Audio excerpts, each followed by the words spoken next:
अस्सलातु वस्सलामु अलैका या रसूलल्लाह वला आलिका व अस्हाबिका या हबीबल्लाह।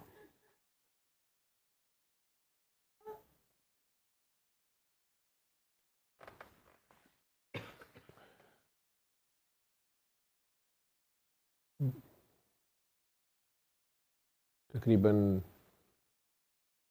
22-23 साल पहले जब मैं पहली बार बाबा जी के सामने बैठा हुआ था और जो परेशानियां, जो खौफ, जो स्ट्रेस मेरे साथ थी,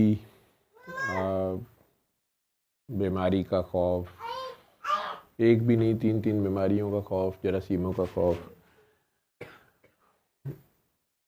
अपना ही इल्म, डॉक्टरी का इल्म, खुद डॉक्टर था, स्पेशलाइज कर रहा था, बल्कि ट्रेनिंग हो गई थी, बस एग्ज़ाम देना था। उस सारे इल्म समेत मेरा ख्याल है किसी और मरीज़ को जिसको वही मर्ज़ अगर थे भी, तो उसके पास शायद वो खौफ ना होता, वो मायूसी ना होती जो मेरे पास थी। क्योंकि अपने इल्म के मुताबिक मेरा इल्म ही, एलोपैथी का इल्म ही मुझे बता रहा था कि उन तीनों डेडली वायरसेस का मेरे पास या दुनिया में कोई इलाज नहीं है। और मुझे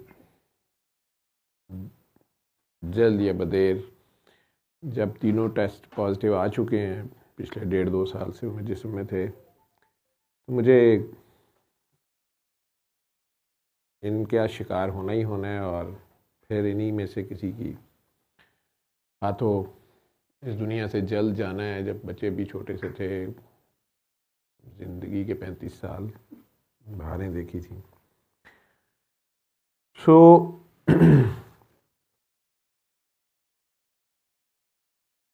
उन्होंने कोई नई बात मुझे नहीं बताई थी, सारी बातें मुझे पता थी। अल्लाह है, मुझे पता था अल्लाह है, मैं तो खुद कहता था अल्लाह है। मैं तो बड़ा अपने आप में बड़ा पक्का मुसलमान था।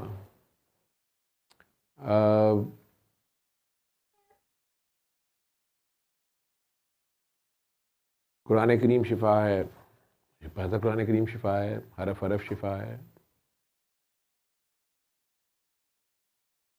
लेकिन उसके बावजूद मैं मायूस था। मैं मानता था या अपनी तईं जानता था कि अल्लाह है, कुरान शिफा है, लेकिन इस सारे के बावजूद मैं मायूस था।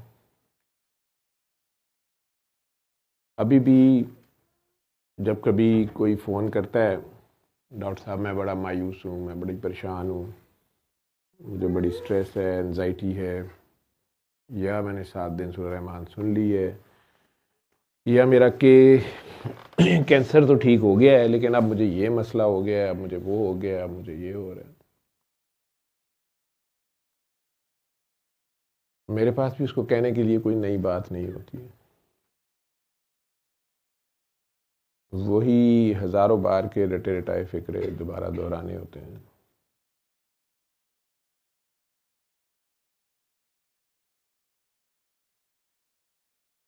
पता नहीं, आप में से कुछ लोग कहते नहीं हमें बड़ा आपसे सुन के हौसला हो गया, आप किस कहने से पता नहीं सोच बदल गई,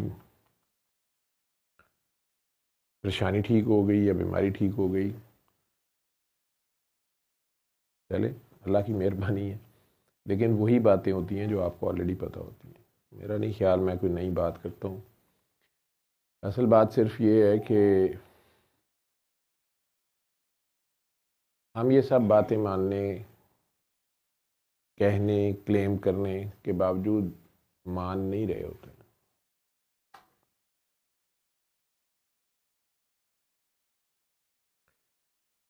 अभी किसी बड़ी प्यारी काकी का मुझे परेशान सा फ़ोन आया कि आप पिछले किसी प्रोग्राम में मैंने कहा होगा कि आप नबी करीम सल्लल्लाहु अलैहि वसल्लम की हदीस नरेट कर रहे थे कि मुनाफिक की 3 निशानियां हैं, या कुछ हदीस में 4 हैं, कि जब बोले झूठ बोले, जब वादा करे तो वादा खिलाफ़ी करे,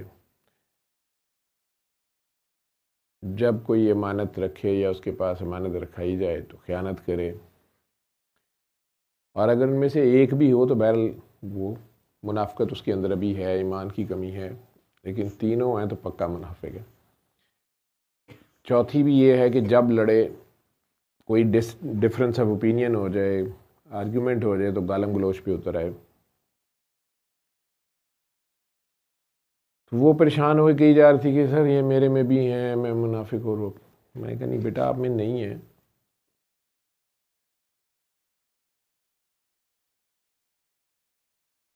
अभी मैंने आपको कहा कि आप कल आ जाएं, मैं कल आता हूँ इतने बजे। तो आपने बड़ी परेशानी से कहा कि जी मुझे पक्का पता नहीं है, तो आप आने से पहले फ़ोन कर लीजिएगा, मैं ये ना हो लेट हो जाऊँ, या मैं वादा नहीं करती मैं इतने बजे आ जाऊँगी, लेकिन मैं तो इस सारे का मैंने कहा कि ये जो आप रिलक्टेंस है आपकी कि आप कमिट भी नहीं कर रहे और बार बार कह रहे हो कि आप कंफर्म कर लो, यही तो शो कर रहा है कि आप ना बेईमान हो, ना वादा खिलाफ हो, ना झूठे हो।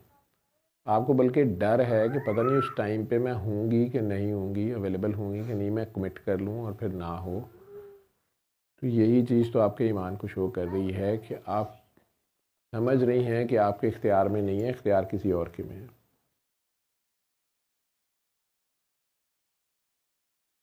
कुछ लोग उसमें इतने ज़्यादा,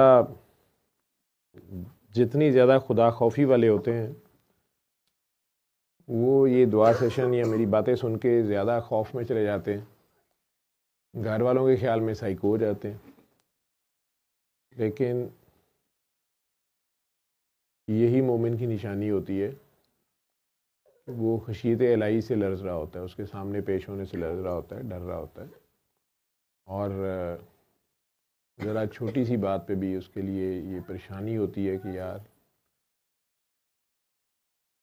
मेरा अल्लाह नाराज़ ना हो जाए, मैं कहीं गलत ना कमिट कर बैठूं।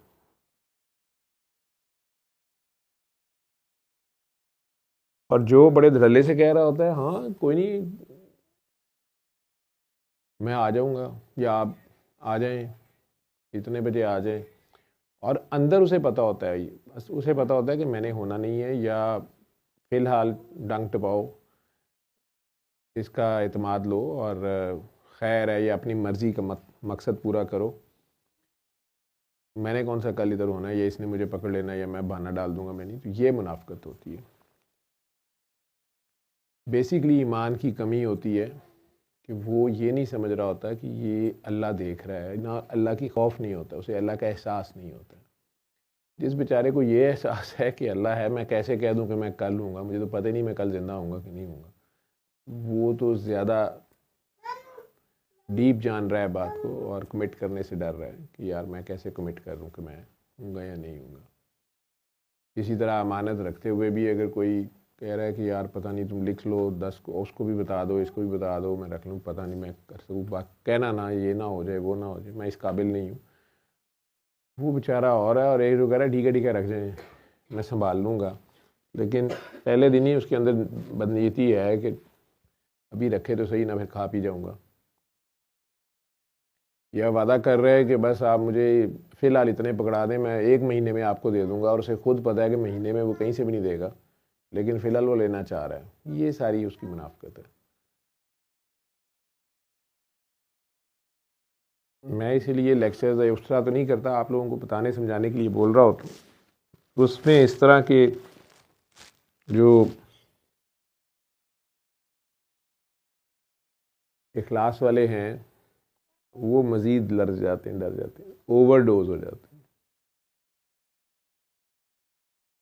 मकसद मेरा तो किसी फ़िरौन को डराना होता है, वो बेचारे जो पहले से सीधी राह पे हैं वो और डरना शुरू हो जाते हैं।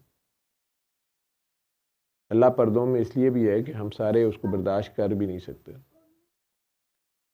अगर हमें वाकई ये एहसास हो जाए, हमें वो नज़र आए 24 घंटे यहाँ पे या शारक से करीब, तो कहाँ किसी से कोई गलत काम होना है, कहाँ किसी से हिला जाना है। ये उसका हुस्न भी है और ये हमारे आपस में सारों का टेस्ट 24 आवर्स का चल भी रहा है कि हम वाकई उसको मानते हैं, नहीं मानते हैं, कितना जानते हैं, कितना नहीं जानते हैं और कितनी तलब उसकी रखते हैं। ये सारे फ़िक्रे मैंने सुने पड़े हुए थे जब मैं अभी बाबा जी के सामने बैठा हुआ था। उस डॉक्टर साहिबा डॉक्टर मैमूना सुल्तान के कहने पे मरीज़ों को खुद सुनने का कह भी रहा था, आईसीयू में लगवा भी रहा था।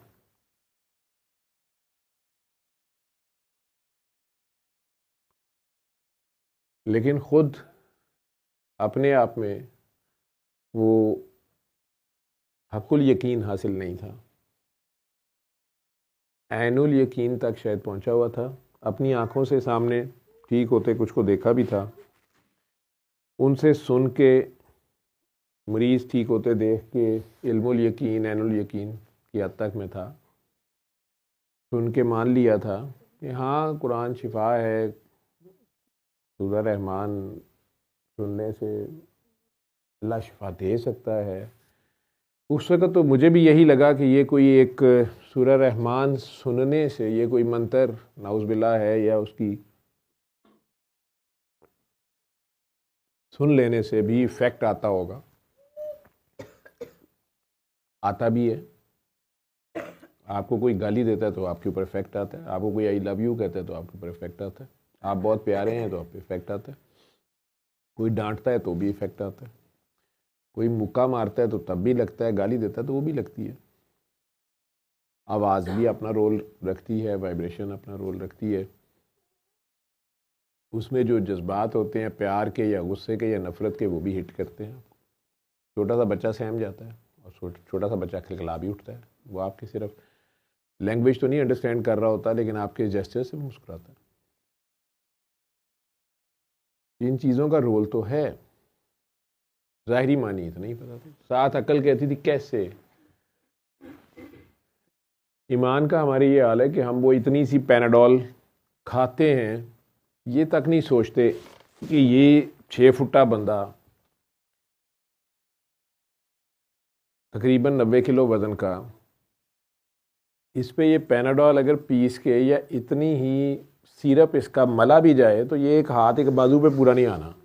ये पूरे जिस्म में कैसे इफ़ेक्ट कर लेगी, दर्द ठीक कर लेगी, फ़ायदा दे के करेगी या नुकसान दे के करेगी, हलाल है या हराम है, इसमें क्या है या क्या नहीं, ये नहीं सोचते हम। हमें पता होता है इससे सर दर्द ठीक हो जाएगा, बुखार ठीक हो जाएगा। पहली बार भी कोई दवाई लेते हैं किसी डॉक्टर से, नॉन टेक्निकल जो लोग होते हैं, डॉक्टर साहब के सामने बैठते हैं, वो कोई भी कैप्सूल लिख देते हैं, बल्कि जितना महंगा लिखते हैं उतना ज़्यादा ईमान होता है कि ये बहुत ही अच्छी दवाई है, इसमें खालिस सूअर, दोंदे सूअर का गोश्त होगा, चर्बी होगी, अल्कोहल होगी, अच्छी होगी, नहीं कोई चक्कर नहीं, ठीक है हो जाएगा। इतनी सी गोली दे दे तो मर्दाना ताकत का सैलाब उमड़ आता है। पैसे चाहिए उतने उतने पैसे को वैसे गोश्त खाया हो तो शायद वैसे उससे ज़्यादा ताकत आ जाए या कम से कम हया ही आ जाए। बहरहाल, और इतने बड़े खुदा को नहीं नज़र आ रहा, उसी कायनात तो नज़र आ रही है, कायनात भी नहीं नज़र आ रही, अंधे हो तो अपना आप तो नज़र आ रहा है, इसने तुम्हें बना दिया है, उसके लिए क्या मुश्किल है। जिस किसी ने ये फ़ोन बनाया है उसके लिए इसको ठीक करना, इसमें कोई अल्ट्रेशन करना, उसको इसमें कुछ ठीक करना ना करना, क्या मसला है उसके लिए। इसी तरह हम हैं उसकी प्रोडक्ट है, उसके लिए क्या मसला। लेकिन क्या हुआ इसको, गिर गया,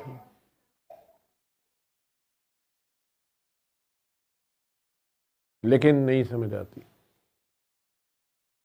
पता होते हुए भी पता नहीं होता,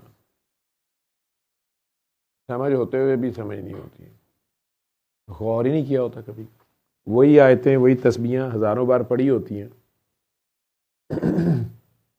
उस दिन किनेट कॉलेज में हमने सेमिनार किया तो चूँकि हमारे क्रिश्चियन बहन भाइयों बनाया हुआ कॉलेज है, पॉलिसी के मुताबिक वहाँ उनकी पॉलिसी चलती है, वो उनकी तरफ से था कि हमने बाइबल की भी तलावत करनी है, तो हमने कहा 100 बिस्मिल्लाह करें।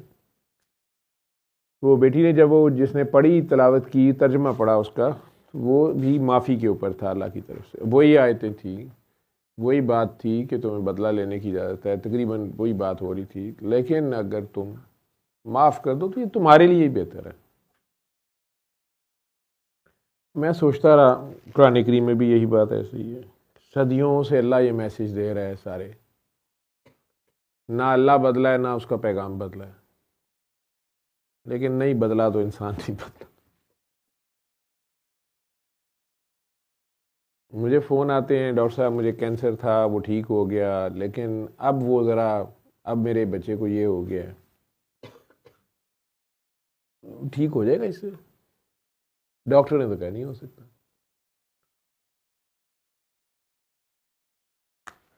मुझे होता है कि कैंसर भी ठीक हो गया है, लेकिन मुझे ये भी बता दिया, मैं तो डॉक्टर साहब आपकी मेहरबानी से आपने बताया, आज इतनी देर बाद बात हो रही है, मैं तो 3 उम्रें भी कर आई हूँ डॉक्टर साहब, तो मैं तहज्जुद भी पढ़ती हूँ, लेकिन तफक्कुर ज़िक्र से भी जो अफजल है फ़िक्र, सोच, उसके बारे में सोचना, उसका सोचना, उसका वक्त ही नहीं है। अभी भी उसकी शान के बारे में डाउट हो रहा है, अभी भी पूछा जा रहा है। हज़रत डॉक्टर साहब जो हैं वो वड्डी शह हैं, हज़रत डॉक्टर साहब ने कह दिया कुछ नहीं हो सकता, इसका इलाज नहीं है, तो बस वो बात मान ली है, मायूसी में चले गए हैं। ये भूल गए हैं कि अल्लाह है और उसके लिए कोई मसला नहीं है। सूरह रहमान को सुनना या दुआ करके पानी पी लेना, मकसद इसमें आपको एक तसल्ली, एक हौसला दिया जाता है कि यार अल्लाह है, तू क्यों परेशान है, उसके आगे पेश हो जा। ये उसके हुजूर हाजिर होने का, उसकी हजूरी हासिल करने का एक तरीका है। इसीलिए तो कहते हैं कि तर्जमे वाली भी फ़िलहाल ना सुनना, कि आपका ध्यान तर्जमे की तरफ ना चला जाए। तर्जमे के मालिक वाले के आगे, लफ्ज़ों के मालिक वाले, जिसका पैगाम है उसके आगे खुद को पेश करना। सिर्फ कहना ही नहीं है, मानना भी है।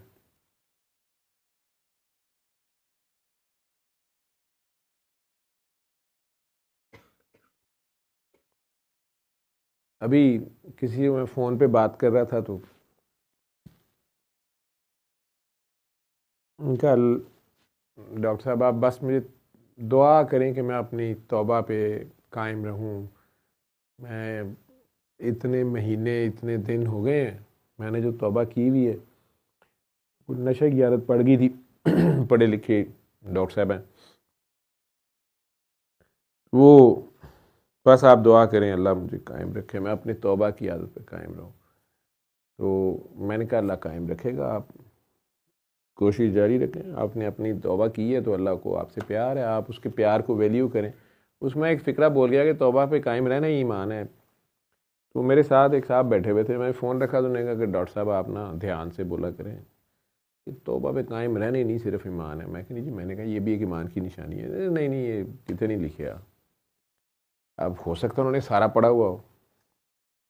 मैं अपने दिल में सोचता रहा कि मैंने क्या गलत कहा है। उन डॉक्टर साहब को फ़ोन पे अगर मैंने गलत कह दिया, मैं उन्हें दोबारा कहूँ कि बेटा ऐसे नहीं है, लेकिन मुझे यही जवाब मिला कि मैंने हक और सच कहा। अल्लाह को मानना, अगर मैं तौबा पे अकेले कमरे में जहाँ कोई नहीं देख रहा, चरस भी अवेलेबल है या शराब भी है या हीरोइन भी या जना भी है, जो भी है, लेकिन मैं कायम रहता हूँ कि नहीं यार मैं नहीं करना, मैंने अल्लाह से वादा किया, तो यही तो मैं मान रहा हूँ अल्लाह को। उस कमरे में कोई नहीं है, लेकिन मुझे मेरे अल्लाह की हया है कि नहीं, मेरा अल्लाह देख रहा है, मैं क्यों करूँ। यही चीज़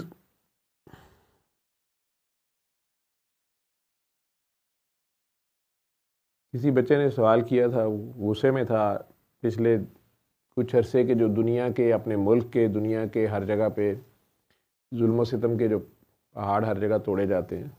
यूनिवर्सिटी का बच्चा है, बड़े अग्रेसिव अंदाज में मुझे कह रहा था कि देखें आप लोग कहते हैं अल्लाह अल्लाह अल्लाह, आप नहीं समझते कि हम जैसों को, गरीबों को या मज़लूमों को, एक नाउज़ बिल्ला वही गुस्से में था, एक फॉल्स होप अल्लाह पे आप लोगों ने लगाया हुआ।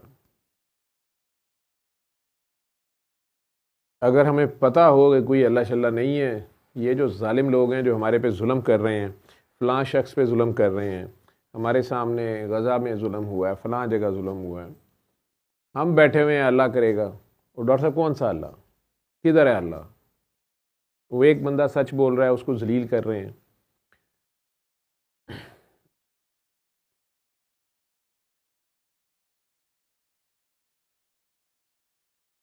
उसके साथ दो तीन दोस्त थे, वो पहले उसको कह रहे थे कि तुम सर से आराम से बात करो, जो एक लाने वाला था। तो मैंने उन्हें इशारा किया कि आप लोग ना बोलें, उसे बोल लेने दें। लेकिन मुझे नज़र आ रहा था कि ये यंग जनरेशन के अंदर जो गुस्सा है वो उबल रहा है, या जो लोग फेयर माइंडेड हैं, पॉजिटिव माइंडेड हैं, जो नहीं है करप्ट माइंडेड लोग, नहीं बेईमानी करते, ना अच्छा समझते हैं, खाम खा किसी के साथ ज़्यादती नहीं करते, ना ही अपने साथ ज़्यादती होना पसंद करते हैं, सीधी राह पे चलना चाहते हैं, जियो और जीने दो पे चल रहे हैं, वो मुसलसल जुल्म बर्दाश्त कर कर के इस गुस्से में आई जा रहे हैं कि यार किधर है अल्लाह, और ये वो गुस्सा निकाल रहा है। तो उस गुस्से में ही मुझे कहता है कि मेरा ज़ाती ख्याल है कि इंसानों ने खुद ही अल्लाह बना लिया है। जहाँ हमारे से नाउज़ बिल्ला हमारा बस नहीं चलता, वहाँ हम हाथ पे हाथ रख के बैठ के हम कहते हैं अल्लाह। ऊपर से आप नहीं, लेकिन आप जैसे मजहबी ठेकेदार वो और लोगों को भंग की गोली की तरह, हेरोइन की गोली की तरह अल्लाह के नशे पे लगा देते हैं कि ठीक है बच्चे, सोया रहा है, अल्लाह ही करेगा। मैंने कहा भाई तू जो करना है तू कर ले, ठीक है, मैं तुझे कब कह रहा हूँ तू ना कर, लेकिन बेटा बात ऐसे नहीं है। उन्होंने शुरू में कहा था कि अगर आपने गुस्सा करना है, मेरे पे ब्लास्फेमी के ताने लगाने हैं या मुझे काफिर कहना है, तो मैं बात ही नहीं करता। उसके दोस्तों ने चूँकि मुझे पहले थोड़ी सी बताई हुई थी बात कि इस तरह इसकी ये हालत है, हॉस्टल में भी इसने ऐसे किया है, यूनिवर्सिटी में भी, और बड़ी मुश्किल से हमने इसको काबू में रखा है। उनकी यूनिवर्सिटी में कोई इवेंट था और वो इतने गुस्से में था कि वो कह रहा था कि फ़लाँ बंदा जो कोई आ रहा था वहाँ पे, किसी ने आना था या आया था, वो कह रहा था कि मुझे कहीं से कोई चीज़ ला के दो, मैं इस तरह का एक आध कुत्ता मार दूँ तो जो है ना, बाकी कव्वे जो हैं वो पता नहीं कि कोई कव्वा मार दूँ तो वो जो मुहावरा होता है कि कव्वा मार के टंग दो। तो वो उसके दोस्त कहीं उसको संभालते संभूलते रहे, कोई इसकी हरकत ही ना कर दे। उनमें एक बेचारा दुआ वाला था, वो उसको कहीं दुआ शुआ बताता रहा, उसमें उनका आर्गूमेंट हो गया, उसने दुआ की भी माँ बहन कर दी, मेरी भी कर दी, अल्लाह की भी कर दी। लेकिन वो बच्चा पेशेंस वाला था, उसने जज्बाती होने की बजाय उसकी सारी क्रिटिसिज्म सुनी भी, उसे गालियाँ भी खा ली, लेकिन कमरे से नहीं उस दिन निकलने दिया उसको। और उसे समझाता समझूता रहा, लेकिन वो आखिर में ये बच्चा जो है, इसको बकौल इसके जो इसने आखिर बाद में मुझे बताया कि मुझे ये हो गया कि ये बंदा जो है, इसकी जिसने ब्रेन वॉशिंग की हुई है ना, पहले उसकी तबीयत साफ़ करो। कि मैंने इसको गालियाँ भी दी हैं, धक्के भी दिए हैं, और इसके डॉक्टर साहब जो हैं, सर कहता सर इसके जो हैं उनके बारे में इतना कुछ कहा, तो गर्म क्यों नहीं हो रहा, क्या ये क्यों नहीं इसको तप चढ़ रही है, ये मेरी बात से कन्विंस क्यों नहीं हो रहा। उस पर उसे कहने लगा कि मेरे सर के पास लेके जाओ, जो उसने तुम लोगों को अल्लाह दिया ना, मैं उसको वापस करके आऊँगा। वो उनका अल्लाह भी मुझे वापस देने आया। बहरहाल उनसे बात हो रही थी, मैंने कहा आप लोगों से शेयर कर ले। तो मैं उनसे यही कह रहा था कि बेटा बात यह है कि इंसानों ने अल्लाह बनाया कि अल्लाह ने इंसान बनाए हैं, ये तो कहानी कई बार ज़्यादा सोचने वाले सोचते हैं। इंसान तो इस ज़मीन पे है ना, लेकिन इस पूरी कायनात को बनाने वाला कोई तो है, किसी तरह जो बनी है। कोई तो है जिसने ये निज़ाम, ये कायदे कानून वज़ा किए हैं। तुम और मैं तुमसे ले लेता हूँ अपना अल्लाह वापस, इन सारों का भी अल्लाह मुझे दे जाओ, या हम सारे ही अल्लाह के मुनकर अगर नाउज़ुबिल्लाह हो जाते हैं, पूरी ज़मीन हो जाती है, तो मुझे बताओ अल्लाह का क्या बिगड़ जाएगा। और अगर हम सारे मान भी जाते हैं अल्लाह, हम सारे एंड टाइम पे पूरी ज़मीन पे पिन ड्रॉप साइलेंस हो जाती है, फजर पे अजान हो रही है, पूरी सारे नमाज पढ़ रहे हैं, पूरे मोमिन हैं सारे, ज़मीन पे मैं कहता हूँ जन्नत का माहौल है, अल्लाह को क्या फ़र्क पड़ेगा। बल्कि वो कहता है मैं ये मिटा के नए बनाऊंगा फिर, ठीक है।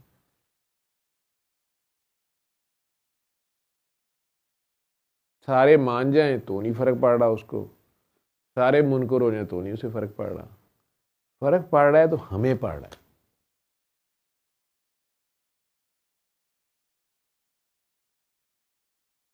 हमने उसको बना लिया है या उसने हमें बनाया है, देखना पड़ेगा। अगर हमने उसको बनाया है तो फिर सूरज भी हमने बनाया होगा, ये बाकी सारा कुछ भी हमने बनाया होगा, खुद को भी हमने बनाया होगा। तो हमें पता चलता है कि हमने नहीं बनाया। हमारे इख्तियार में होगा कुछ करना, हमें पता चलता है कि हम एक उंगली भी हिलाने का इख्तियार नहीं रखते। तजर्बे से हमें पता चलता है, क्योंकि उस बच्चे के साथ तो बड़ी खूबसूरत सी गुफ्तगू रही, मेरी आदत नहीं बहस करने की, मैं उसी की बात में से प्यार से बात, उसकी बात मान के चलता रहा कि ठीक है तुम जिधर वो कहते हैं चलते हैं।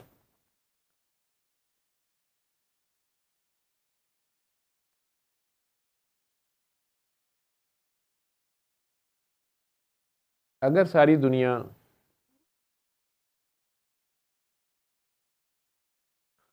ओपनली डिक्लेयर कर दे कोई अल्लाह नहीं है, कोई आखिरत नहीं है, कोई क़यामत नहीं है, कोई मरने के बाद कोई चक्कर नहीं है,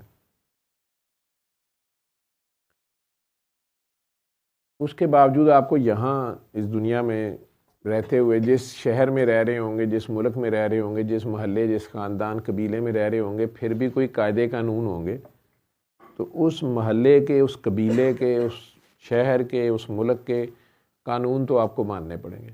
और हत्ता कि आपने देखा है कि आप अपने मुल्क में इंडिपेंडेंट हैं, हमारी हुकूमत अपनी है, कहने को हम आज़ाद हैं, लेकिन उसके बावजूद हमें कमेटी ऑफ नेशंस या अक़वाम मुत्तहिदा या दूसरे मुल्कों के सामने हम मादर पिदर आज़ाद नहीं हैं। कुछ बातों पे वो हमें पकड़ लेते हैं, ये क्या हो रहा है भाई, ये क्या कर रहे हो, तो स्टिल आपको कुछ कायदे कानून तो मानने पड़ते हैं। जब आपको कायदे कानून मानने पड़ते हैं और आप मादर पिदर आज़ाद, और कुछ नहीं तो मोटरवे पे आप 250 की स्पीड पे गाड़ी मुसलसल नहीं चला सकते, आपको रोका जाता है, चालान किए जाते हैं, दूसरे लोग आपकी शिकायत कर देते हैं, फ़ोन कर देते हैं, जी इस नंबर की गाड़ी है, ये गलत ड्राइव कर रहा है, ऐसे कर रहा है, वैसे कर रहा है। तो कुछ ना कुछ आपको मानने ही पड़ते हैं ना कायदे कानून।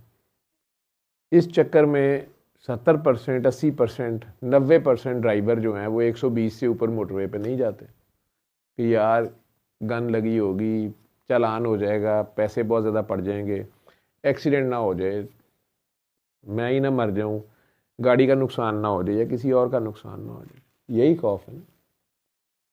उसके बावजूद सड़क पे निकलते हैं, मोटरवे पे जाना है तो जाना है, कहीं पहुंचना तो है, लेकिन अच्छा अल्लाह है ना, अल्लाह कुछ कर लेगा, अल्लाह मालिक है, अल्लाह बचा लेगा।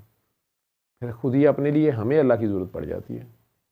अल्लाह तो अक्ल निकल पड़ते हैं, खातून को भी अकेले मजबूरन निकलना पड़ गया, फिर निकलती है, मुझे रात है ये दिन है। यही चीज़ मैं सोच रहा था कि मक्के वाले अबू जहल समेत सारे खाना काबा का तवाफ़ भी कर रहे थे, इबादत भी कर रहे थे, चाहे बुत रखे हुए थे, हज़रत इब्राहीम अलैहिस्सलाम की औलाद में से भी थे, ख़ुद को सैयद भी कहते थे, हाशमी थे, कुरैशी थे। हाशमी तो चले नबी करीम सल्लल्लाहु अलैहि वसल्लम वाले ख़ानदान, अब जहल वो बनी हाशिम में से जो औलाद थी, लेकिन ये सारे उसके बावजूद काफिर थे, हालांकि अपने आप को दीन इब्राहिमी पे समझ रहे थे, और अपने आप को मुसलमान ही कहलवाते थे, दूसरों को ईसाई और यहूदी कहते थे, और ख़ुद अपने आप में अपने मज़हब के वो दीन इब्राहीमी पे हनीफ फ़िकाबा थे उनमें के। सरकारे दो आलम जब आते हैं, उनके मैसेज जो उनका है, तो उनका मैसेज में दो ही पार्ट थे ना, कि यार एक अल्लाह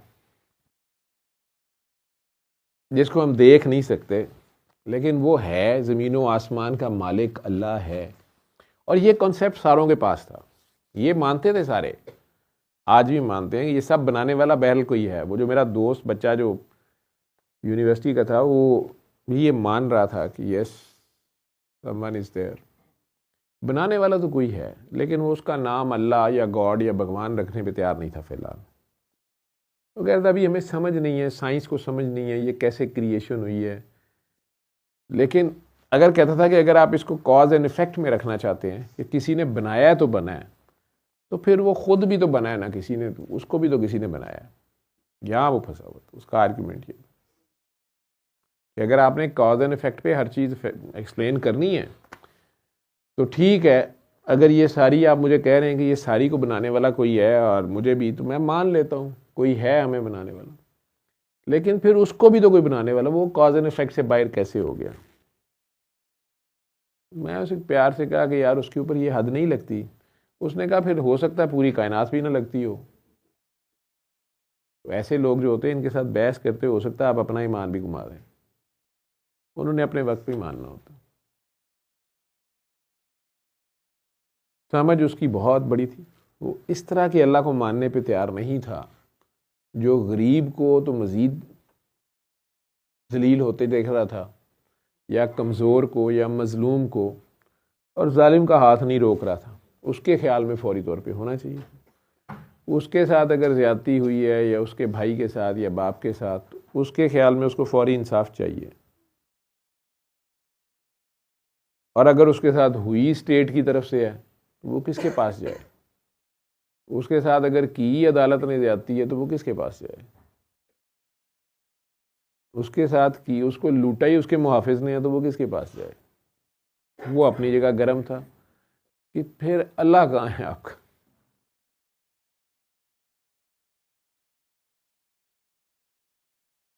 क्योंकि हमारे साथ कोई ज़्यादती हो जाती है तो हमें उसी वक्त या हम बदला लेने खड़े हो जाते हैं, या हमें भी होता है कि फटाफट जो है ये बंदा, मैं इससे बदला लूँ या कोई मेरा साथ दे या मेरा हक मुझे मिले, मेरे साथ जो हक तलफी हुई है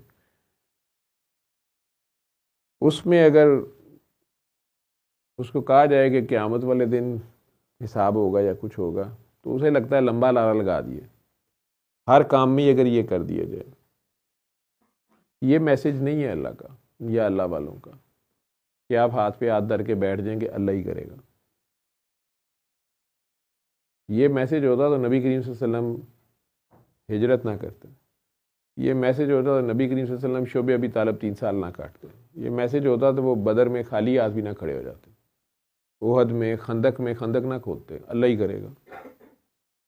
नहीं, उन्होंने अपने हिस्से की पूरी कोशिश की है। वो अपने साथियों को साथ ले जा के, नहत्ते साथियों को भी, उनमें से कई शहीद हो गए, लेकिन डट गए अपने पॉइंट ऑफ व्यू पे, उस अल्लाह की खातिर, उस अल्लाह की आसरे पे भी। प्लस वो अल्लाह बेनियाज भी है, उसका पता नहीं उसकी मदद आती है कि नहीं आती है, कोई फॉर ग्रांटेड नहीं आप ले सकते उसको। इस लेवल पे उसको मानना और फिर शिकवा भी ना करना। इसी अल्लाह का वो मैसेज दे रहे थे जो दो बातें कर रहे थे कि एक तो मेरे साथ उसकी कम्युनिकेशन है, तुम लोगों के साथ नहीं है। मैं उसकी तरफ से अपॉइंट कर दिया गया हूँ। सरकार दो आलम का कहना था कि मैं उसकी तरफ से नबी हूँ, तुम्हें गैब की खबर बताने वाला हूँ, और उसका ख़ास पैगाम डिवाइन स्क्रिप्चर, डिवाइन मैसेज तुम्हें दे रहा हूँ। तुम लोग मान जाओ कि अल्लाह है, ये पत्थर का बुत जो है इसको ना पूजी जाओ। क्योंकि पत्थर का बुत जो आप बनाते हैं या किसी को भी आप बनाते हैं, या इस दुनिया में ट्रंप को आप खुदा बना लेते हैं अपना, या किसी ज़बरदस्त को आप अपना माई बाप बोलना शुरू कर, या पीर साहब को बना लेते हैं, या किसी भी इंसान को या किसी भी मखलूक को। वो जो बुत बनाने वाला है ना, जो बुत का मतवली भी बना हुआ है, या काबे की चाबी भी जिसके पास है, उसको खुद भी पता होता है कि बुत ने की कर लेना। उसे काबे जी किसी बीबी नू मजीद अगले दर्जे क्रॉस करने लगे, कहते कि सिर्फ आपको इजाज़त, आप अकेली मेरे साथ अंदर आए। उस बुत के सामने ही वो सारा का सारा बदतमीजी कर सकता है वहाँ पे। उसे कोई फिक्र नहीं है कि ये बुत जो है ये मुझे मार देगा या मुझे पकड़ लेगा। वक्त के साथ साथ उसे पता होता है इसने क्या कर लेना है। हर एक के पास जुलेखा जितना ईमान नहीं होता कि उसे उस बुत से शर्म आ रही थी या उसके ऊपर कपड़ा डाल रही थी कि नहीं ये मेरा रब है, मैं जानती हूँ, ना देखता है ना सुनता है, लेकिन मुझे इससे हया आ रही है। और हमारा रब जीता जागता, जिसका हमें पता है कि वो देख और सुन रहा होता है और हमारे ख्याल भी सुन रहा होता है, हमें उससे हया नहीं आती। बहुत कुछ करते हुए उन बंद कमरों में, उन खुफिया मीटिंग्स में जहाँ हम दूसरों के ख़िलाफ़ साजिशें करते हैं या उन्हें दुनिया की नज़रों से ओझल करके टॉर्चर करते हैं या ज़लील करते हैं या बुली करते हैं, हमें ये नहीं समझ आ रही होती कि वो अल्लाह देख रहा है और आखरत के हम मुनकर होते हैं। अगर हम आखरत के मुनकर ना हों कि यार मैं यहाँ तो नहीं पकड़ा जाऊँगा, यहाँ तो मैं बादशाह हूँ, थानेदार हूँ, लेकिन एक दिन है उस दिन क्या करूँगा। अगर ये चीज़ का एहसास हो, इतना ईमान पास हो, तो फिर इंसान ज़्यादती नहीं कर सकता, अपनी हद क्रॉस नहीं कर सकता। ये वो मैसेज था सरकार दो आलम का जो उन्होंने दिया कि अल्लाह है, एक अनदेखा अल्लाह बनाया नहीं उन्होंने, वो बता रहे थे कि तुम लोग क्यों नहीं सोच रहे, क्यों नहीं गौर कर रहे कि वो है, और उसको जवाब देना है। दूसरा कॉन्सेप्ट था क़यामत का कि अगर तुम्हें यहाँ पे किसी ने ना भी पकड़ा, तुम्हें यहाँ किसी को ना भी पता चला, तुमने किसी बेगुनाह को कत्ल करके दबा भी दिया ज़मीन पे, तुमने किसी के जना करके बाद में उसी पे इल्ज़ाम लगा दिया, किसी की इज़्ज़त लूट के कि नहीं नहीं ये है ही गश्ती है, ये खुद ऐसी है, तुमने जो मर्ज़ी कर लिया, लेकिन तुम्हें जवाब देना पड़ेगा। इससे मरने के बाद अगली यहाँ जान नहीं छूट, तुम्हारे ख्याल में तुम्हारी जान नहीं छूट जाएगी, तुम यहाँ पे सब कुछ कर करा के निकल जाओगे, नहीं तुम्हें आगे बड़ा सख्त जवाब देना पड़ेगा। और वहाँ पे माफ़ी नहीं है, वहाँ पे जाके फिर तुम्हारी खलासी नहीं होनी है, वहाँ की सज़ा है, बेहतर है यहाँ के मामला ठीक कर लो। ये वो मैसेज था। इसलिए अल्लाह कह रहा है कि आओ मैं तुम्हें मिलाऊँ उनसे जो क़यामत के मुनकर हैं। बंदा कहता है किन की बात हो रही है, तो साथ ही कहता है जो भूखे को खाना नहीं खिलाते, जो भूखे को खाना खिलाने की तरगीब भी नहीं देते, बल्कि जो खिला रहा हो तो उसे कहते छड़ परे रहने दे के अल्लाह अनु आप खुआ लंदा। जो यतीम, बेवा, मस्कीन, मुसाफिर, कैदी की मदद नहीं करते, ये सब आखरत के मुनकर हैं। ये इस चीज़ को भूले हुए हैं कि खुद इन पे ये टाइम आ सकता है, इनकी भी बारी आ सकती है। ये यही समझ रहे हैं कि नहीं खैर है, मुझे कौन पूछने वाला है। ये भूखे को खाना इसलिए नहीं खिला रहे कि मेरे पैसे कम ना हो जाए, ये ईमान की कमी है। इन्हें ये नहीं समझ कि ये समझने कि ये इन्होंने कमाए हैं, ये इनके हैं। इन्हें ये समझ नहीं है कि ये उसी ने दिए हैं इन्हें और वो और भी दे सकता है या सारे ले भी सकता है। तो शुक्र करने का बेहतरीन तरीका है बांटना, ढले से बांटना, ज़रूरतमंद तक पहुँचाना। अपनी ज़रूरत से ज़्यादा कोई चीज़ है तो उसे बांटना। हम नहीं करते, हमारे बैंक अकाउंट्स भी भरे हुए हैं। रमज़ान करीम आ गया है तो अल्लाह ने कहा कि चलो साल चिकवरी कर लिया करो, ज़कातें शुरू हो जाएंगी। अभी चलें, लोगों की लाइनें करोगे बाहर लगवा के,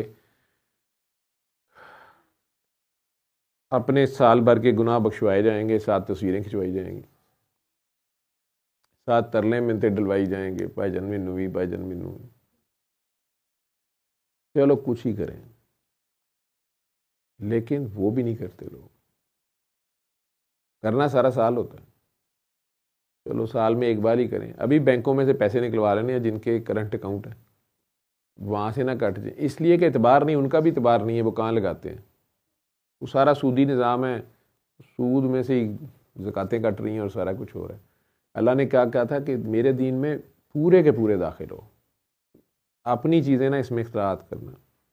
तो पिछली कौमों ने भी अपने अपने दीन मज़हब में जो चेंजेस की, जैसे यहूदी तो फ़ौरन ही कर लेते थे कि नहीं हमने जुमे को मछली नहीं पकड़ी, हफ्ते को पकड़ी है, ठीक है, ना शुक्रिया, मनोसलवा आ रहा है तो तब भी ना शुक्रिया। ये उसकी पहचान में कमी है। मैं उस बच्चे से ये कह रहा था कि देखो बेटा, मक्का में जुल्म हो रहा था जैसे अभी भी दुनिया में जुल्म हो रहा है। जालिम को अगर डर ही नहीं है कोई खुदा है, उसके कॉन्सेप्ट में नहीं है।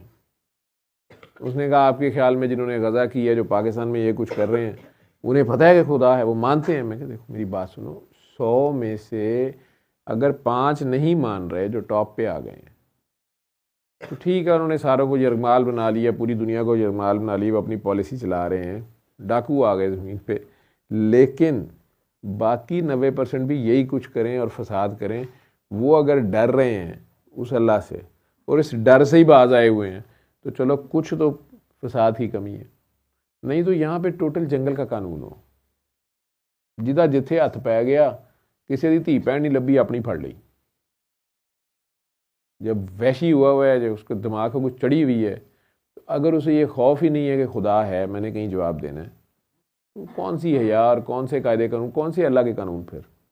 फिर कहाँ, जब आप हम अल्लाह को ही नहीं मानते तो कहाँ लिखा हुआ है बेटी को नहीं पकड़ना, बहन को नहीं पकड़ना, किसी के पैसे नहीं उठाने, किसी से रिश्वत नहीं लेनी, किसी का माल नहीं खाना, किसी का डाका नहीं करना, किसी बेगुनाह की जान नहीं लेनी। वो जंगल का कानून जिसका जहाँ जोर चले वो चला दे। जानवर कई होते हैं अपने बच्चों को खा जाते हैं, शेर अपने बच्चे मार देते हैं, तो पूछने से सनला नहीं का, वो शेरनी को वो भी बचाने पड़ते हैं। ये सारी चीज़ें मेरी उससे डिस्कशन हो रही थी, मैं वही आपसे शुरू हो गया। तो मैं उससे प्यार प्यार से बात कर रहा था कि बेटा,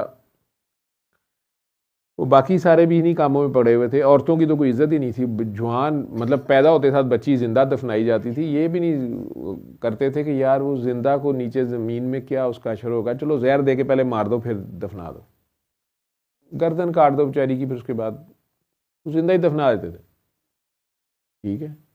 औरतों को दिन में 6 बार तलाक दे के फिर उसे जहार करना जो था, एवं कह रही है तू मेरी माँ है, अज तू मैं तेरा प्यू लगा है, तेनों अज तू फड़ा, तेरे ना मैं सोवा, तेरा आज से खामन नहीं, मैं तेरा भाई हूँ, और पूरे गांव में सुना देना है। तो वो औरत जलील हो जाती थी, उसे अब तलाक भी नहीं हुई, वो उसके घर से जा भी नहीं सकती, और उसको बाकी भी मुआशरा जो है वो नीच निगाह से, लोगों का कॉन्सेप्ट ये था ऐसा बंदा इनू बुलांदा भी नहीं, उन्हें इनू अपनी माँ कह देता है, इसलिए इससे फिर मना किया गया। तलाक का भी खेल था, वो बेचारी ने, अब इद्दत उस ज़माने में भी थी, उसकी इद्दत जो भी है वो अभी महीना पूरा करके वो जा रही है। अगर 30 डेज की है उनके कल्चर में, उनके कायदे कानून में, उनके कबीले के कानून में, 29वें दिन कह देना चल ठीक है मैंने तलाक वापस ले ली, कोई पूछने बताने वाली, मर्द साहब ही डोमिनेट करी जा रहे, औरतें जलील हो रही हैं। अब वो फिर बेचारी ने यस कर लिया, 2 दिन के बाद उसको अपना मतलब निकाल के फिर कह दिया जलील, फिर उसको खाना पीना नहीं देना। तलाक का मतलब शादी है कि उसे देना ही कुछ नहीं है, वो मांग के खाए तब भी जलील हो रही है, ना खाए तब भी जलील हो रही है। गुलाम की कोई राइट्स नहीं थे। इंसानों के आपस में जिसका जोर जोर ज़बरदस्ती है वो कर ली, बाकी सब ऐसे ही जत्थे बने हुए, प्रेशर ग्रुप बने हुए हैं, ग्रो हैं। वहाँ पर अल्लाह का बताना, किसी को जगाना उन्हें कि तुम्हें याद नहीं है कि अल्लाह है, तुम्हें पता है अल्लाह है, कभी सोचा है अल्लाह है कि नहीं है, मैं तुम्हें बता रहा हूँ। ये वो कह रहे थे कि मैं अल्लाह का नबी हूँ, मुझे डिवाइन मैसेज आया है, फरिश्ता मेरे पास आया है, मेरे पे ये अलका किया गया है और ये मैसेज है आप लोगों के लिए। तो चूँकि अरबी बड़ी फसीह और बलीग ज़ुबान थी, शायरी उसकी बड़ी ज़बरदस्त थी, और नबी करीम सल्लल्लाहु अलैहि वसल्लम के बारे में उस वक़्त तक की 40 साल ज़िंदगी में सबको पता था कि वो सच्चे हैं, ईमानदार हैं, हर चीज़ है। लेकिन इस तरह की शेर व शायरी और वो कुछ नहीं करते, ये इतने ज़ुबानदान नहीं हैं। वो जब कुरान करीम सुना रहे हैं तो उन्हें पता है कि ये लैंग्वेज ही, ये कुछ और ही दुनिया का मैसेज है, ये भी पता चल रहा है। ये अपने आप से नहीं बना सकता, ये शायर नहीं है। लेकिन नहीं मानना तो नहीं मानना, क्योंकि अजारादारी जा रही है। अल्लाह को मानने में मसला क्या था उन लोगों को? अब वो काफिर कहलाए। एक वाज़े पैगाम आ जाने के बाद उसका खुलेआम उन्होंने भी इनकार किया, ये काफिर हैं। और जिन्होंने हजूर के हमें साथ आ गए, हाँ ठीक है हम मान गए, अच्छा और सुनाओ ये वो, तो फिर ये ऊपर से कह रहे हैं हम मान रहे हैं, उस तरह नमाज तस्बीहां शुरू कर ली हैं, अंदर से नहीं माने हुए, ये मुनाफिक है। या वेस्टेड इंटरेस्ट के लिए, बेनिफिट लेने के लिए, फतह मक्का के बाद अपनी जान बचाने के लिए सिर्फ हुए हुए हैं, ये मुनाफिक है। अंदर से शक कर रहे हैं, नाउज़ बिल्ला पता नहीं यार जिब्राइल कदी देखिया तो नहीं, ये अपनी मर्जी दी आयतां बना लेंदा जिहड़ियां इहदे फेवर च हुंदियां ने, ये सब मुनाफिकत है। ये अगर मुसलमान सोच रहा है तो मुनाफिक है, नॉन मुस्लिम कह रहा है तो काफिर है, इनकार कर रहा है वो, ऐसा नहीं हो सकता। लेकिन हमने कुछ कहा, बेटा आप गई नहीं उनके साथ, क्यों, किसके साथ जाओगी, हमजा आया हुआ है तो तेरी नींद नहीं पूरी हुई, तू सो जा आराम से, उधर जाके फिर सो जा। अच्छा तो नहीं, नींद आ जाना कोई बुरी बात नहीं है, ये सुकून तारी हो जाता है, मेरे पे खुद भी ऐसे होता है आजकल तो बहुत ज़्यादा, आ जाती है तो फिर आ जाती है। लेकिन खैर, वो अगर जो लोग ऑलरेडी उन्हें नहीं मान रहे, उनकी रसालत को भी नहीं मान रहे, उनके पैगाम को भी नहीं मान रहे, उनके अल्लाह को भी नहीं मान रहे, ये काफिर हैं। अल्लाह अल्लाह वो कह रहे हैं तो वो सरकार के रेफरेंस से वो काफिर हैं, उनके हिसाब से वो नाउज़ बिल्ला नबी पाक को और उनके साथियों को काफिर कह रहे हैं, क्योंकि इन्होंने उनके मजहब का इनकार कर दिया। कुफर इनकार करने वाला, ठीक है, उस बात को ना मानने वाला, अल्लाह ना रिफ्यूज कर देने वाला, तो वो तो खुल्लम डुल्ला कह रहे नहीं हम नहीं मानते। लेकिन कुछ मुनाफिकत कर रहे हैं कि वो मान भी रहे हैं, कह रहे हैं मान रहे हैं, बीच में नहीं मान रहे। यहाँ जब प्रैक्टिकल की बारी आती है तो अपना माल अल्लाह की राह में खर्च करने पे तैयार नहीं है, तो ये थोड़ी मुनाफिकत है। पैसा अपना किसी देने को, बल्कि किसी की हेल्प करने पे भी जो अपनी ज़रूरत से भी ज़्यादा है, और कोई रियल मर रहा है बेचारा, एक गिलास पानी से जान बच सकती है उसकी, उसे पानी लेके नहीं दे रहा, तो मेरे पैसे कम हो जाएंगे, तो इसको पैसों पे एतबार है, इसको अल्लाह पे एतबार नहीं है। जिसने पहले इसे दिया है ये उसको बस कह रहा है उसने दिया है, लेकिन ये समझ रहा है इसी ने कमाया है और इसने जोड़ के ही रखना है और किसी को नहीं देना, ये भी कमी है ईमान। उस मुआशरे में उन लोगों को बार बार ये बात कहना कि तुम ये गुलाम से जुल्म कर रहे हो, तुम इंसान हो, तुम्हें पता नहीं है खुदा है, तुम्हें जवाब देना पड़ सकता है, तुम एक हद से ज़्यादा उसके ऊपर क्यों जुल्म कर रहे हो, उसकी सकत से ज़्यादा उस पर बोझ क्यों लाद रहे हो, उसकी उजरत उसको क्यों नहीं दे रहे हो, उसकी मजदूरी उसको क्यों नहीं दे रहे हो। या औरत जो है वो अगर तुम्हारे साथ मुखलिस है, तुम्हारी ड्यूटी कर रही है, तुम्हारे घर की कर रही है, तो क्यों उसके साथ जुल्म कर रहे हो, खामखा ज़्यादती कर रहे हो, एक्सप्लॉइट कर रहे हो, उसकी कमज़ोरी देख के जानवर क्यों बन रहे हो। ये वो पैगाम था जो सरकार दो आलम दे रहे थे, और सरकार के पैगाम में अल्लाह के साथ जो दूसरा ज़ोर था वो इस पे था कि क़यामत आनी है, एक दिन ये सब वाइंड अप होना है। जिस तरह हमें ये पक्का पता है कि हमने मरना ही मरना है, उसके बावजूद हम कोई प्लानिंग नहीं करते मरने की कि चलो अगर मैं इस सन में मर गया तो उस वक्त तक ये काम कर लूँ, इतने छोड़ जाऊँ उनका, फिर ये करना है, अगर बच गया उस सन में तो फिर आगे से ये इन्वेस्ट करूँगा, ये वो, इस तरह को नहीं सोचता। मानते हैं कि मरना है, ठीक है, लाख बड़े से बड़ा एथिस्ट भी जो है, अल्लाह का मुनकर भी जो है, उसे कहेंगे चलें भाईजान छोड़ें परे, ज़िंदगी मौत तो अल्लाह ने बनाई है, लेकिन आप तो अल्लाह को नहीं मानते, इससे बहाने आप तो नहीं मरेंगे। वो कहते हैं कि आप पागलों वाली बातें कर, मरना तो है ही है।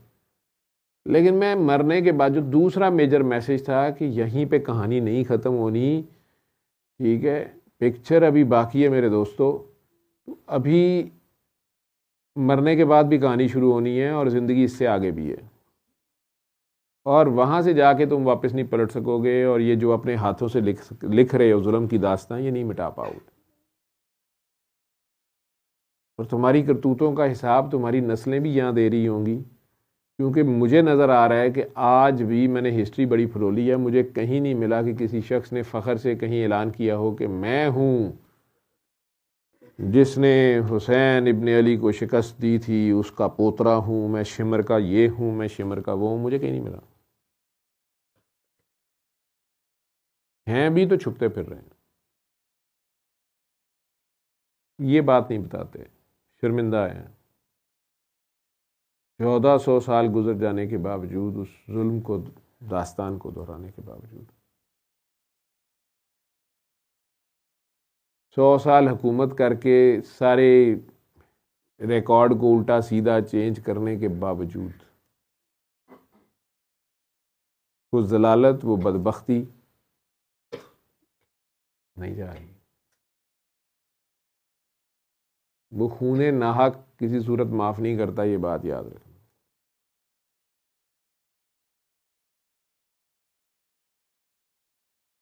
तो उस अल्लाह को मानना, हाजिर नाजिर मानना, समीओ बसीर मानना, अलीमो खबीर मानना, कदीर मानना, उसके साथ क़यामत के कॉन्सेप्ट को भी मानना।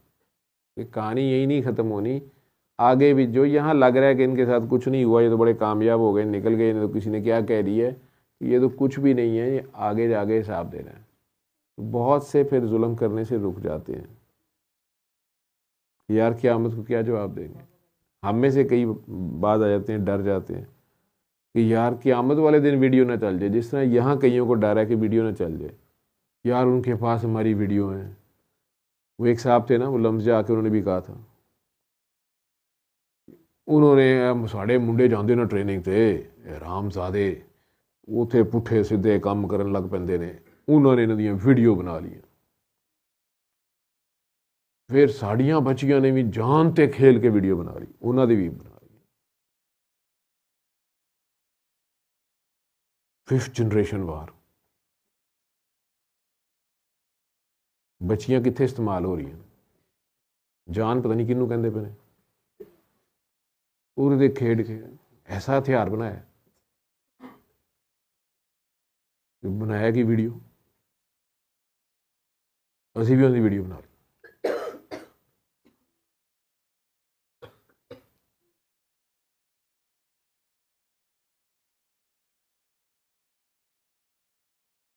एनीवेज,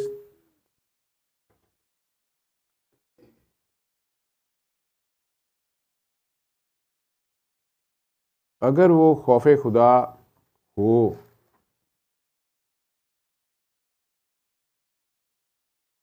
इस दुनिया में भी डर हो कि यार भांडा ना फूट जाए, पकड़ में ना आ जाए, इतना सा भी अगर डर हो, जालिम को नहीं होता।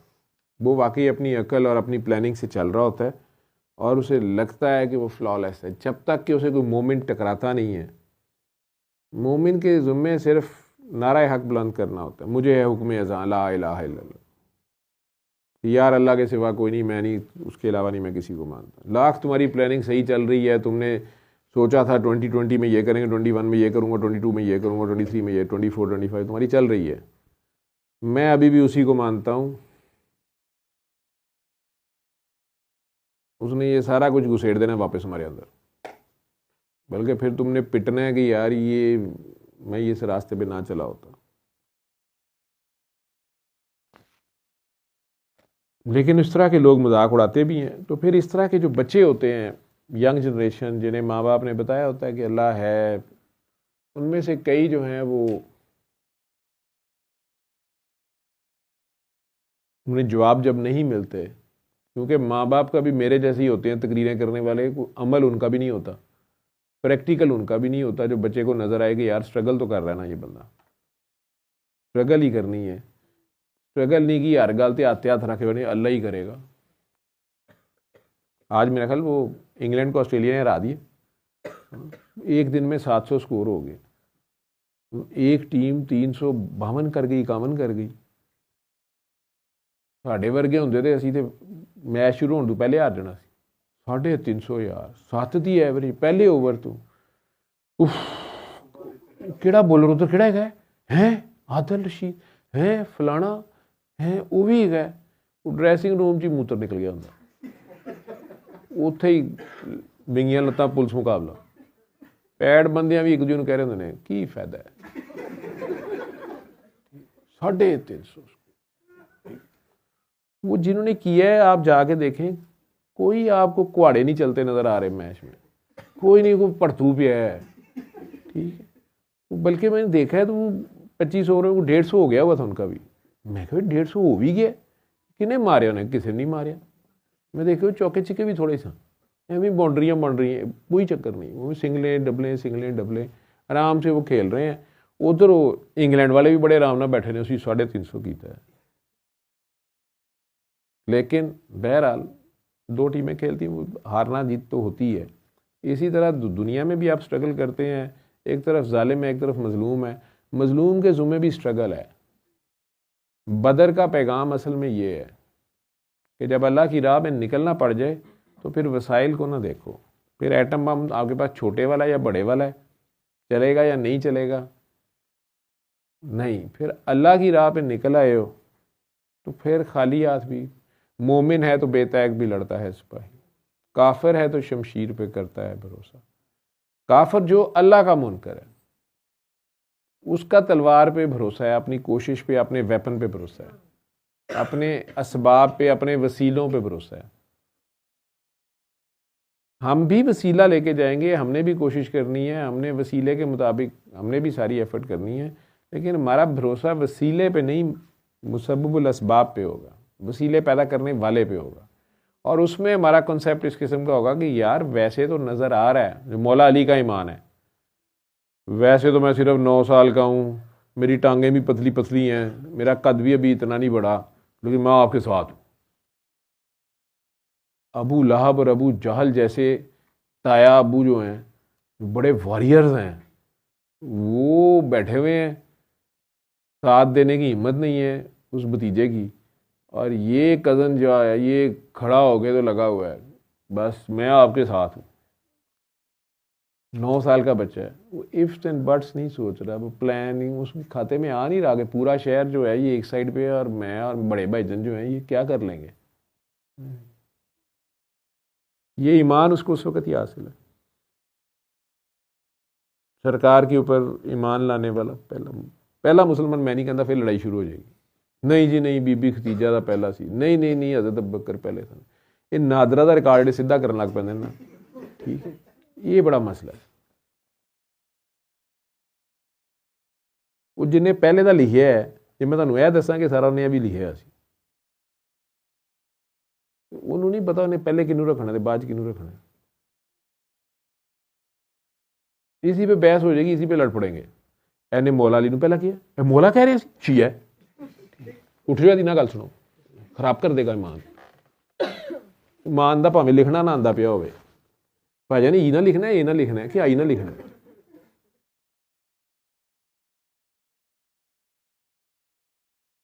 लेकिन असल कॉन्सेप्ट यही है, सरकार का मैसेज था कि यार जिस अल्लाह की मैं बात मान रहा हूँ, जिस अल्लाह की बात मैं कह रहा हूँ उसको मान जाओ, जो पहचान मैं दे रहा हूँ, जो आखिर में उन्होंने कहा मुझे अब शिरक का तुमसे डर नहीं है, जो हसीन अल्लाह मैं अब तुम लोगों के सामने जिसको एक्सपोज करके जा रहा हूँ, जो पहचान मैं दे के जा रहा हूँ, उसमें अब शराकत हो नहीं सकती।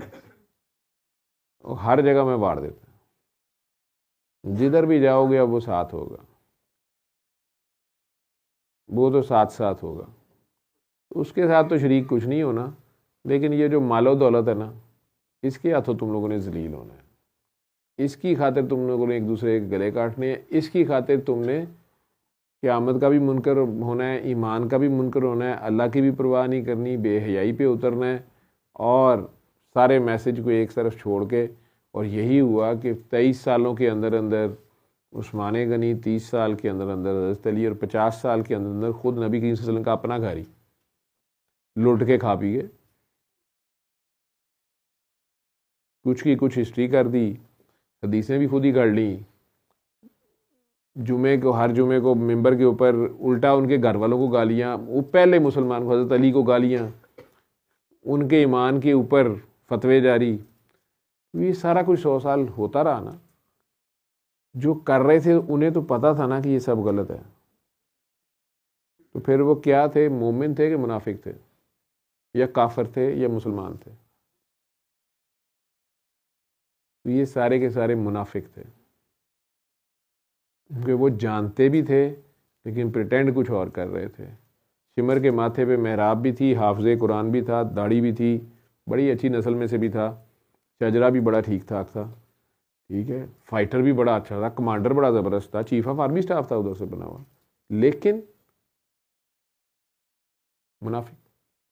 मुनाफिक के नसीबे में हिदायत नहीं, आप इंतज़ार करते रहें कि वो हिदायत पे आएगा। और मौला अली तो अपने हिस्से की जंग लड़ गए। सरकार की तरफ से जो अमानतें दी गई, जो जो मैसेज दिए गए, जो उन्होंने स्ट्रगल करनी थी, आखिरी पार्ट उन्होंने प्ले किया। सरकार ने चूंकि अपने मुंह से कहा था मेरे बाद ये मुश्किल से 30 साल तक रहेगा, आप हज़रत हसन वाले 6 महीने डाल लें, 30 साल बनते हैं। मैं तो समझता हूँ अल्लाह की नेचुरल सिलेक्शन ये थी कि हजूर के जाने के फ़ौरन बाद अभी फ़िलहाल किसी की ज़रूरत नहीं थी, सईदना अबू बकर सदीक ने साल की रहना था, अल्लाह ताला ने उनसे करवाया काम। फिर अभी थे सारे पैसे पूसे भी आ रहे थे, नई नई दौलत भी आ रही थी, ग्रोथ, जत्थेबाजी, सारा कुछ ही ठीक था। सईदना उमर आए, 10-12 साल उन्होंने दुनिया के दूसरे कोनों तक पैगाम पहुँचाने के लिए फ़ौजें भी रवाना की, सारा कुछ किया, जंगें हुई, जहाद हुआ, अल्लाह के नाम पे हुआ, फिर अदल के साथ उसे डिस्ट्रीब्यूट भी किया गया जो कुछ भी आया। कुछ लोग पैसे की खातिर जा रहे थे, कुछ लोग अल्लाह की खातिर जा रहे थे, वो सारा कुछ भी हुआ। फिर हज़रत उस्मान गनी का दौर, जहाँ से सोचें थोड़ी होना शुरू की, वो थोड़े नरम मिजाज भी थे, और 23 साल हजूर के गए हुए हैं, उन्हें ही को शहीद कर दिया गया मस्जिद के अंदर, और 6-7 साल हज़रत अली के डाल लो तो 30 साल ही रहे। और सबसे टफ दौर जो है वो हज़रत अली के हिस्से आया। सारा 6 साल वो घोड़े पे ही भागते रहे, इधर से उधर, जंगें ही होती रहीं, आपस में ही लड़ा दिया गया, लोगों को फसाद करा देते थे, खुद बीच में से साइड पे हो जाते थे, फितने पैदा किए गए बहुत ज़्यादा, और हज़रत अली उनकी सरकूबी करते करते इसीलिए वो मदीना से उधर ले गए दारुल खिलाफा के, सरकार के पास इधर कत्लो गारत ना हो, बास तो उन्होंने आना नहीं है। और फिर उसके बाद तो आपके सामने है, चल सो चल है। और आज हम सारे उसी इस्लाम के दावेदार भी ठेकेदार भी बने होते हैं, मेरे पे भी फतवे जारी हो रहे होते हैं, हालांकि मैं बार बार कह रहा हूँ कि मैं एक तरीका इलाज बता रहा हूँ, और वो तरीका इलाज असल में मान लेने का ही नाम है, उसके आगे खुद को पेश करने का नाम है। जिन्ना तेरी मर्जी निशाह पे लिया, ये जैसे आपकी मर्जी है।